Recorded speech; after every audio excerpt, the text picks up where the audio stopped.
미국에서 정보계통에서 최강자가 누군지 아십니까? CIA 국장입니까? 아닙니다. DNI 국장입니다. CIA 국장은 CIA라는 부처의 국장이지만 DNI 국장은 CIA를 포함해서 FBI 등 16개 정보계통, 미국의 정보계통이 엄청 많습니다. 이 16개 정보계통의 모든 보고를 받고 지시를 하고 예산을 배정하는 사람입니다. 이 DNI 지금 현재 국장 이름이 댄 코츠인데요. 댄 코츠가 긴급히 방한한다고 합니다. 왜 올까요? 우선 이런 급이 한국에 올 때는 뭔가 있습니다. 2011년 5월 달에 방한을 한 적이 있는데 이때는 2011년 11월 달에 김정일이가 사망합니다. 2016년 5월 달에 방한했는데 이때는 11월 달에 핵실험, 북한이 수소폭탄 실험을 했다고 하는 제4차 핵실험을 했습니다. 2019년 3월 지금 또 온다는데 이번에는 무슨 일이 일어날까요? 미국의 정보계통은 조금 알고 넘어가는 게 좋겠죠. 대표적으로 한 6개 정도가 있고 그것 말고도 정보계통이 어마어마하게 많습니다. 이 DNI가 모든 보고를 다 받는 위치에 있고요. 그 다음에 CIA가 있고 NSA가 있고 NSA는 많이 들어보셨을 겁니다. 미 국가안보국입니다. 그 다음 NRO가 있고요. NRO가 뭔지는 좀 이따 살펴보겠습니다. 그 다음에 FBI가 있고요. FBI도 외국 활동합니다. 다만 그 해외 활동을 할 때는 그 정보 수집한 그것을 CIA와 협조하거나 넘겨줘야 됩니다. 이 관할 문제 때문에 자주 자기네들끼리 총 겨누는 경우도 많아요. 너 꺼져. 이건 내 거야. 뭐 이런 거 많이 합니다. 그 다음에 국토안보부 DHS가 있습니다. 영화 같은 데 자주 나올 겁니다. 이 DHS는 상당히 재밌습니다. 댄 코츠가 수장으로 있는 DNI는 CIA, FBI 등 정보 공동체를 다 관할합니다. 워낙 막강한 힘을 가지고 있습니다. 모든 정보 보고를 다 받으니까요. 특히 이 댄 코츠라는 사람 생긴 것도 좀 냉정하게 생겼지만은 모든 정보의 1인자라고 보면 됩니다. 그 다음에 CIA는 우리가 잘 아시다시피 해외 정보를 주로 담당합니다. 국내 정보도 물론 해외랑 관련이 다 대부분 있기 때문에 미국이라는 나라가 자기네들끼리만 옹기종기 사는 섬나라가 아니잖아요. 미국은 워낙 땅덩어리가 크기 때문에 실제로 모든 좀 한다는 사람들은 다 외국하고 연관이 되기 때문에 미국은 외국하고 수출입도 많이 하잖아요. 연관이 되어 있기 때문에 CIA가 관장하지 않는 곳은 없다고 보면 됩니다. 거의 다 합니다. 우리가 NSA 많이 하죠. 이 NSA 마크를 자세히 보십시오. 보이는지 모르겠습니다. 귀입니다. 귀 두 개가 이렇게 독수리 날개 자리에 귀가 붙어 있죠. 여기는 통신과 모든 걸 다합니다. 에셜론도 여기 소속입니다. 통신, 감청, 신호, 도청, 암호 해독, 암호 보호, 기술 개발, 우주 공간 및 미사일 감청 등을 담당합니다. 전파로 이루어지는 모든 것, 소리로 이루어지는 모든 것, 이거는 전부 다 이 NSA 소관입니다. 그러다 보니까 소리, 전파 이쪽이다 보니까 사람도 직접 활동하기도 하고 CIA랑 마주치기도 하고 협동 공작을 하기도 하고 합니다. 여기에서는 하나의 모토가 있습니다. 내부인에게는 어떤 말도 하지 말 것. Never say anything. 그리고 외부인에게는 그런 기관은 없다라고 부인하라고 가르칩니다. No such agency. 그러니까 극비 중에 극비 기관입니다. 그러나 이 영화에 자주 나오죠. 이 사람들 감청하고 막 쓰고 하잖아요.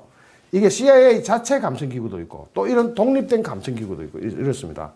전 세계 모든 컴퓨터로 이루어지는 모든 것은 이 에실론이 한다 그러죠. 이 에실론을 한 개의 부처로 두고 있는 곳이 바로 NSA입니다. 무슨 데입니다. 전 세계 모든 신호를 다 잡고 있다고 보면 됩니다. 이 마크 한번 보십시오. 마크 사이에 뭐가 있습니까? 지구가 있고 뱅글뱅글 돌죠. NRO입니다. NRO는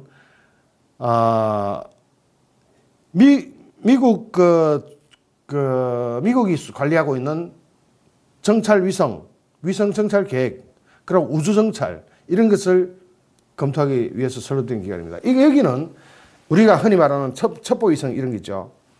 첩보위성, 정보위성 뭐 할 것 없이 너무 나라 것도 다 이렇게 들여다보고 있습니다. 자기네 첩보위성뿐만 아니고 뭐 공개적으로는 못하지만 다 보고 있다고 생각하면 됩니다.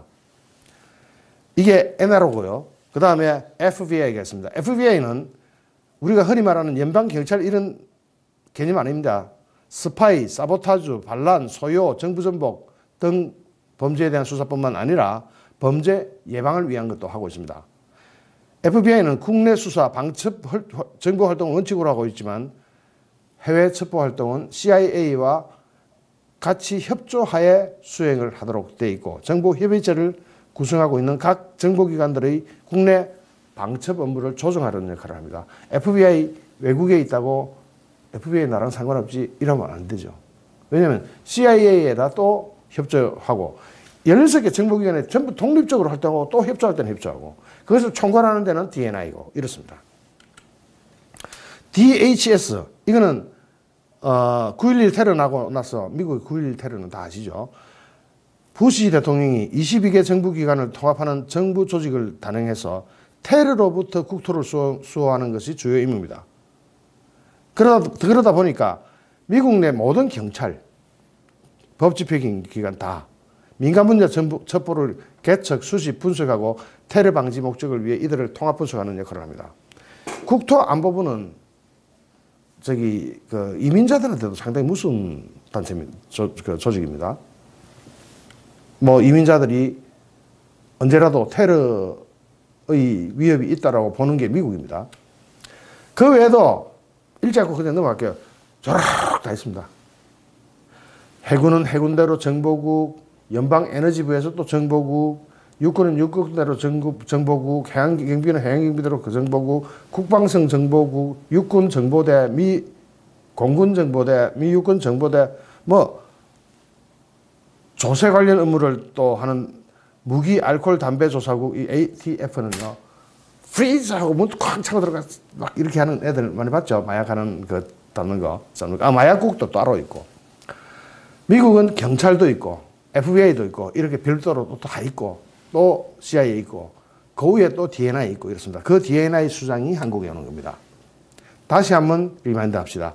2011년에는 김정일이가 죽을 뿌리고 2016년에는 4차 핵실험을 하고 이번에는 뭐 때문에 오는지 그걸 한번 보겠습니다.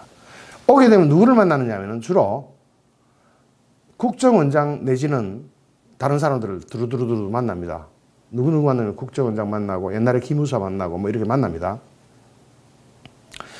이 댄보츠의 칸터파트는 서훈 국정원장입니다. 서훈 국정원장이 어떤 사람이냐 하면은 2004년 노무현 정부 시절 때 서훈은 우리나라 국가안전보장회의 NSC 정보관리실장으로 청와대에 파견해가지고 그 당시에 시민사회 수석으로 일하던 문재인이랑 같이 인연을 맺습니다. 그리고 노무현 때 대북 관련 주요 직책을 지속적으로 맡아나갑니다. 노무현이 어떤 사람입니까? 북한 포주기 대명사 내지는 DJ도 마찬가지지만 노무현 시절에는 하여튼 친북 뭐 때로는 종북 소리 들어야 되는 그런 사람이죠. 그런 사람을 측근에서 보좌하던 그 사람이 바로 서훈입니다. 그렇다면 서훈과 댄보츠가 서로 원만하게 같은 생각으로 커뮤니케이션을 할 수 있을까요? 힘들죠. 이 사람이 바로 문재인 캠프 출신이고 또 노무현 밑에서 북한 관련 일을 하던 사람인데 서로가 같은 입장으로 만나기가 조금 힘들죠. 그 대북 퍼주기와 북한에 가가지고 온갖 아양을 다 들고 갔던 노무현과 또 문재인과 그쪽 사람이다 보니까 실제로는 친북, 종북적 성향이 없다고 하기도 힘든 사람이고 있다고 하면 또 제가 위험할 것 같고 어쨌든 그런 사람입니다. 그러니까 그 사람이 댄보츠를 만났을 때 댄보츠는 이 사람의 성향을 다 파악하고 만나겠죠. 이 사람이 어떤 사람이다 하는 걸. 그래서 정보를 어디까지 공개해야 될지 말아야 될지도 이 사람이 결정을 하고 올 겁니다. 얼마 전에 북한에서 바로 요 위에서 규모 2.1의 인공지진이 있었죠. 보도가 있었을 텐데. 인공지진이 있었는데 기상청에서는 광산 발파로 추정해버리고 말았습니다. 규모 2.1의 광산 발파면요, 가까이서 측정해, 하여튼 2.1 같으면 광산에서 그런, 모르겠습니다. 그러나 다른 데서 평가하기로 이 정도면은 핵 배낭의 폭발하는 것일 수 있다. 핵 배낭 실험을 했을 수 있다. 핵 배낭 실험이라면은 미사일 발사도 아니고 핵 실험도 아니고 좀 애매모호한 실험을 한 거죠. 그걸로 했는데 청와대에서는 아직도 묵묵부답 입 싹 닫고 아무 말도 안 하고 있습니다. 기상청에서도 이걸 확대 안 하고 싹 입 닫아버렸어요. 블랙리스트 들어갈까 봐 그러는데. 하여튼 만약에 핵 배낭 실험이었다면은 우리 후방에서 직접 김정은이가 도발을 할 계획도 가지고 있을 수 있겠죠. 연평도를 포격했던 경우나 천안함의 경우, 천안함의 경우는 지금까지도 발표하고 있잖아요. 자, 문재인 정부는 묵묵부답인데 이건 나중에 은폐 의혹까지도 갈 수 있습니다. 미국은 잽싸게 RC-135 비행기를, 이 비행기는 방사능의 흔적을 수집하는 비행기입니다. 영어로는 이걸 뭐 엑스레이 비행기라든가 하여튼 이것이 모든 방사능 흔적을 다 추적해 버립니다. 이게 현지로 급하대가 날아가면서 첩보를 수집해가지고 갔습니다. 미국은 이렇게 발빠르게 움직였죠. 우리나라는 입 싹 닫고 모른 척하고 있고. 만약에 방사능이 수집되었다면 핵배낭이 맞죠. 그래서 미국이 이걸 가지고 간 겁니다. 이 안에 내부 시설도 전부 다 그거 수집하는 장치입니다. 이 제트 엔진을 단 여객기를 주로 개조해가지고 껍데기는 그걸로 쓰는데요. 요게 제트 엔진이 양쪽에 한 개씩 붙은 거하고 두 개씩 붙은 거하고는 크기나 무게가 다릅니다. 이 두 개짜리가 날아다니면서 핵 폭발, 방사능도 여러 가지 종류가 있잖아요. 알파, 베타, 감마, 이걸 싹 수집해가지고 옵니다. 수집이 됐는지는 모르겠습니다. 댄코츠 D&I 국장이 뭘 들고 오겠습니까? 이 사람 별 볼 일 없이 놀러 다니고 그렇게 하지 않습니다. 왔다 가면 꼭 몇 개월 뒤에 국가적 재난이라 그래야 되나? 김정일이 죽은 게 경사라고 봐야 되나? 어쨌든 국가적인 빅 이슈가 터집니다. 이번에는 뭘 가지고 올까요? 만약에 그것이 핵 배낭이었다면 거기에 대한 방어책을 들고 오겠죠. 물론 서훈 국정원장이 이걸 어떻게 활용할지는 미지수입니다. 북한에 알려줘 버릴지 아니면 가지고 대책을 세울지. 이게 인공지진건이 아니라고 하면은 뭐가 있을까요? 제가 쭉쭉 몇 개 생각을 해봤습니다. 첫째는 건강. 김정은의 건강에 대해서 이야기가 나올 겁니다. 나올 수가 있습니다. 김정일의 건강을 어떻게 수집했는지를 미 CIA는 미리 다 알고 있었다고 봐야 되죠. 지금 지병이 있죠. 김정은이는 지병도 있는 데다가 과로하고 있고 술 많이 퍼마시고 있고 거기다가 기품조랑 체력을 탕진하고 있을 테고 거기다가 이번에 비핵화 문제로 스트레스가 이빨 받아가 머리가 터질 지경입니다. 그렇게 되면 스트레스로 인한 돌연사가 그런 사람은 거의 일어날 확률이 높아집니다. 그렇다면 이번에 하노이에서 김정은이가 갔었는데 김정은이는 똥 안 쌉니까? 똥 쌌다면 아마 미국이 첩보를 딱 입수해 갔을 겁니다. 모종의 시료를 채취했을 가능성이 있습니다. 참고로 2009년 9월 미 중앙정보부 CIA가 김정일 국방위원장의 건강 상태를 놓고 앞으로 5년 이내에 사망할 확률이 71%다 하고 분석을 해놨습니다. 그 당시 김정일의 나이는 67세, 비교적 젊은 나이죠. 거기다가 67세지만 북한에서 제일 잘 처먹고 제일 관리를 잘 받았을 거 아닙니까? 김정일이니까. 그런데도 CIA는 비교적 정확하게 죽음을 예측했습니다. 곧 죽는다. 71%다. CIA는 이런 작업을 실제로 해가지고 발표까지 한 적이 있습니다. CIA는 구소련, 지금 해체되고 없는 구소련 서기장 브레즈네프가 독일을 방문했을 때 질병 첩보 공작을 했습니다. 그건 뭐냐면은 위층에서는 브레즈네프가 머물고 있어요. 아래층을 빌려요. 아래층을 빌려가지고 벽을 뚫습니다. 위층에서 화장실에서 변기에서 내려오는 똥을 다 수집하는 거죠. 오줌이고 똥이고 싹 수집하는 겁니다. 아래층에서. 그걸 싹 수집해가지고 브레즈네프의 모든 것을 파악해버립니다. 그러다 보니까 그런 소식을 아는 김정은이 전용 변기를 들고 다니는 누가 카툰을 그려놨던데 그냥 보고 한번 웃으라고 올려놨습니다. 당시 CIA 보고서는 화장실 공작이 매우 성공적이었다라고 평가했습니다. 브레즈네프를 상대로 했던. 김정일의 그 당시 수명 예측도 같은 레벨이었을 겁니다. 당시 정밀 분석 자료는 머리카락, 탈모 상태, 혈색, 광대뼈 상태, 목의 주름, 왼손의 부종 상태, 심지어 걷는 속도까지 치밀한 분석을 토대로 5년 생존 가능성은 71%라고 결론했고 그로부터 2년 만에 죽어버렸습니다. 가장 건강 관리를 잘 받는 사람의 수명을 이렇게 예측을 하는 거죠. 자, 보십시오. 그런데 김정일이도 걷는 모습 이런 거 다 파악될 거 아닙니까? 이번에 똥오줌까지 수집을 했다면 굉장한 자료가 났을 겁니다. 그런 CIA가 싱가포르하고 하노이를 놓쳤겠습니까? 그냥 놓쳤으리라고 보십니까? 그럴 리가 없다라는 생각이 드네요. 어떤 시료든지 채취를 했을 겁니다.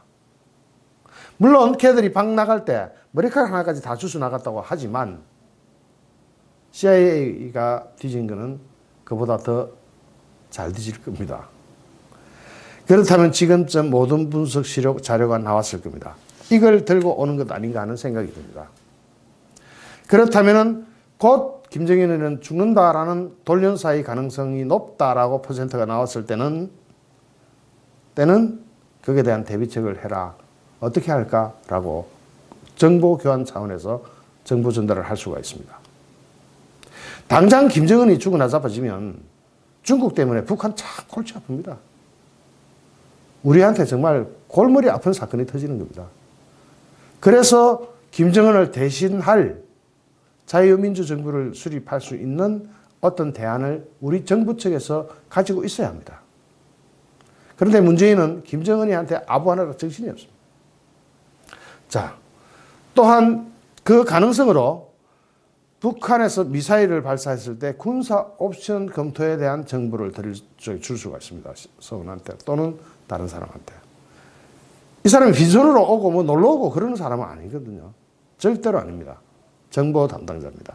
정보 계통에서 최고 자리에 있는 사람입니다. CIA 국장한테서 보고받는 CIA 국장보다 더 높은 사람입니다. 또는 해상봉쇄나 해상검문, 제가 유튜브 방송 좀 했죠.